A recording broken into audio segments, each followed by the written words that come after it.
Finance वाले जर गाडी घेण्यासाठी आले असतील तर त्यावेळेस काय व्हेरिफिकेशन केलं पाहिजे किंवा काय क्रॉस चेक केलं पाहिजे किंवा काही कागदपत्र क्रॉस चेक करणं खूप गरजेचं आहे।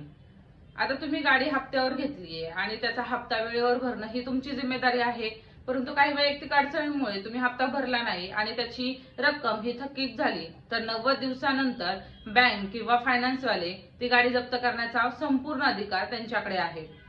व यानंतर जर तो अधिकारी तुमच्याकडे आला आणि सांगितलं की मी बँक व फायनान्स या XYZ कडून आलो आहे, तुमची गाडी जप्त करायची आहे आणि तो चुकीच्या पद्धतीनं तुमची गाडी उचलून घेऊन जाण्याचा प्रयत्न करत असेल तर तुम्ही त्याला थांबवा आणि त्याला पहिलं विचारा की तुम्ही आलाय तर कुठून आलाय, कोणत्या कंपनीकडून आलाय, त्याची आयडी चेक करा, त्याचं नाव व त्याचा पत्ता व कंपनीचा पत्ता हे क्रॉस व्हेरिफिकेशन करणं गरजेचं आहे।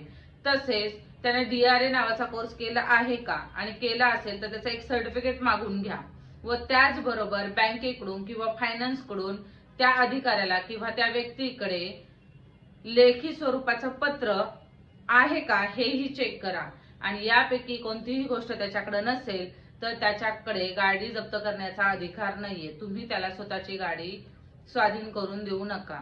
ह्या पद्धतीने जर त्याच्याकडे काही डॉक्युमेंट नसतील तर त्याची रीतसर तक्रार करा आणि त्याच्याकडे तुमची गाडी देऊ नका। आणि जर काही तक्रार असेल तर नक्की कमेंट्स बॉक्समध्ये विचारा।